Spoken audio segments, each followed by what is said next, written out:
예. 2018학년. 예, 2018학년도 대1고등학교 거, 1학년 1학기 기말고사에 예. 대해서 한번 우리가 평가를 해보죠. 자, 근데 우리가 주로 하는 중요한 일은 앞으로 다가올 시험을 어떻게 볼 것이냐에 대해서 우리가 초점을 보기 때문에, 일단은 이번 대1고 시험 범위가 되게 좀 짧죠? 그죠? 직선까지. 네, 직선의 방정식. 어디서부터죠? 여러 가지 방정식부터 해가지고 직선까지. 그러니까 원이 안 들어간다는 게 이번 시험에 시험 대비의 특징이라고 볼 수 있죠. 그죠? 그래서, 원이 안 들어가면, 원 문제가 상당히 많은데, 원이 안 들어가면, 어떤 또 문제가, 다른 점이 있을까요?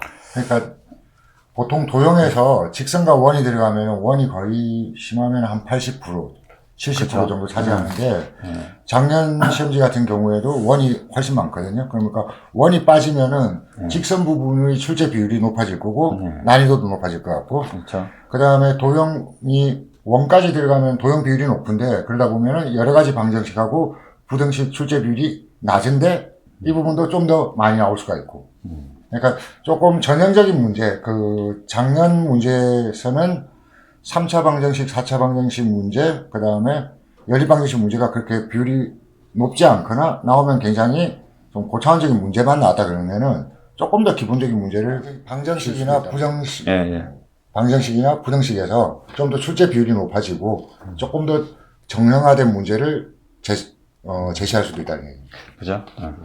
그러면 좀 편하게 가죠. 예. 너무 딱하게 굳어있는 것 같아요. 그래서 사람이 보기에 되게 어떠 보일 것 같아요. 되게. 그래서 좀 여유있게 좀 갔으면 좋겠어요. 그러면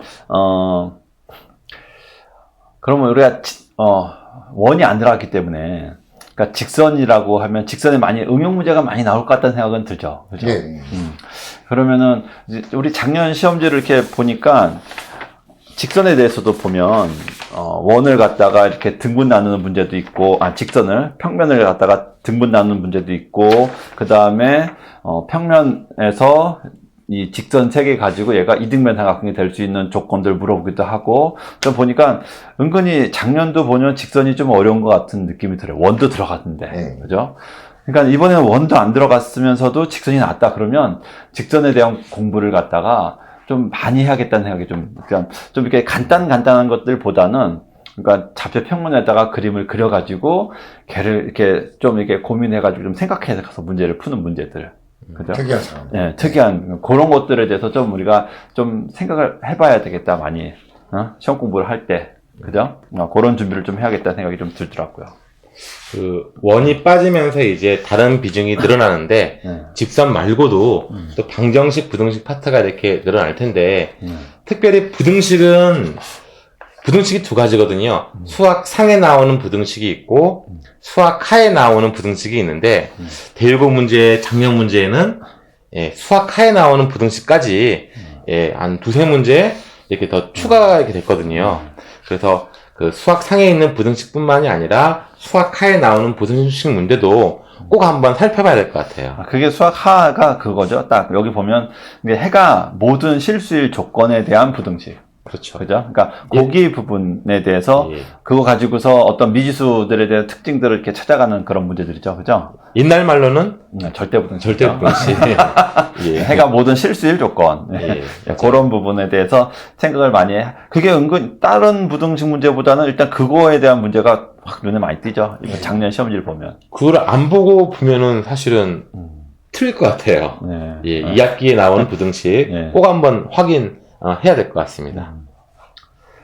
그럼 이제 대책으로 이제 우리가 학생들의 그 실력에 따라서 역량에 따라서 한번 나눠서 한번 얘기를 해본다면 하위권 학생 같은 경우는 대1고 문제를 어떻게 준비해야 되죠?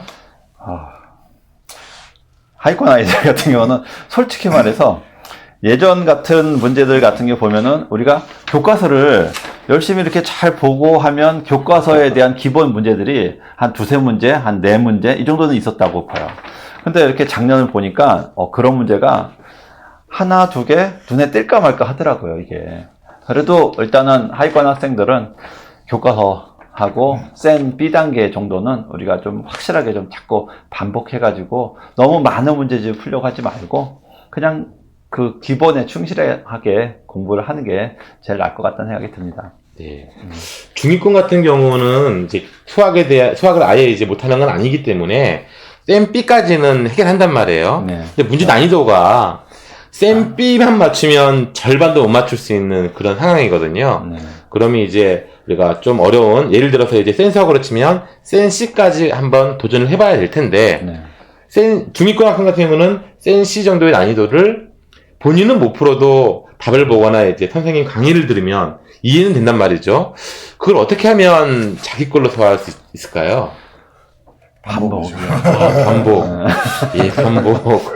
반복의 힘을 믿어라. 그러니까 많이 풀기보다는 어차피 소화할 수 있는 양은 한계가 있으니까 조금 긴가민가 하는 거는 계속 반복하면서 아 이게 이 느낌이구나가 나오면은 그러면 이제 그 다음 문제들을 하는 거죠. 무조건 다 하려고 하다가 뭐 충분히 이해가 안 되면 시험장에서는 본 것 같은데 모르겠다 그러면서 못 맞추거든요. 반복.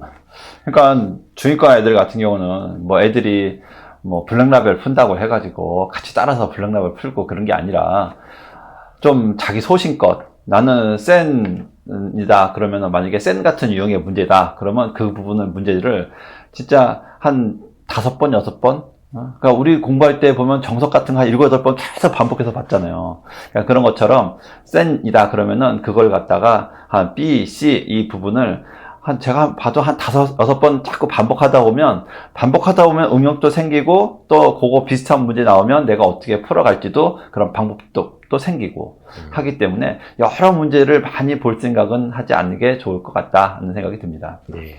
그러면 상위권 학생들은 또 어떻게 해야지만이 그 점수를 유지하거나 조금 더 올릴 수 있을까요? 그러니까 이게 상위권 문제들이 굉장히 어렵더라고요. 킬러 문항들이. 근데 뭐랄까 상위권 학생은 정말 어느 정도 수준이 되어 있다면은 이미 봤던 심화 문제들을 다른 방식으로 푸는 걸 계속 연구를 해라. 네. 너무 좋은 것 같아요. 네. 그게.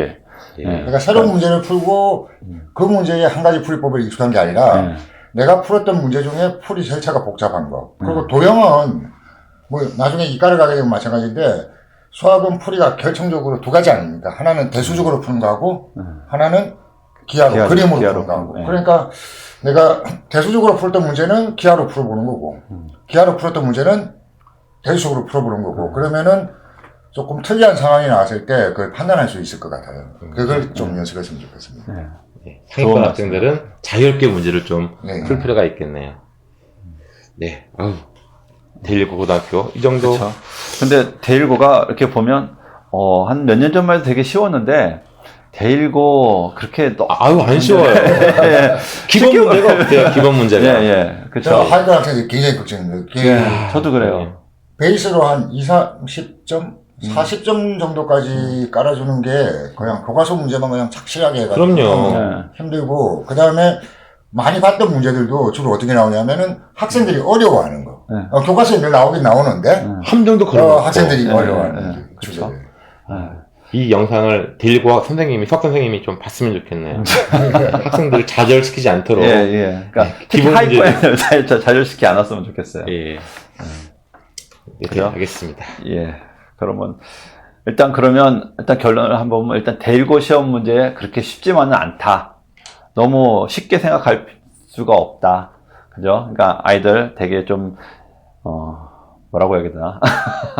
좀 특히 중위권 아이들 좀 열심히 함정에 빠지지 않게끔 차분하게 잘 문제 풀어서 좋은 성적 얻었으면 좋겠습니다. 네. 네. 네, 그럼 조금 이따가 이제 주요 문제 우리가 한번 살펴보도록 하겠습니다.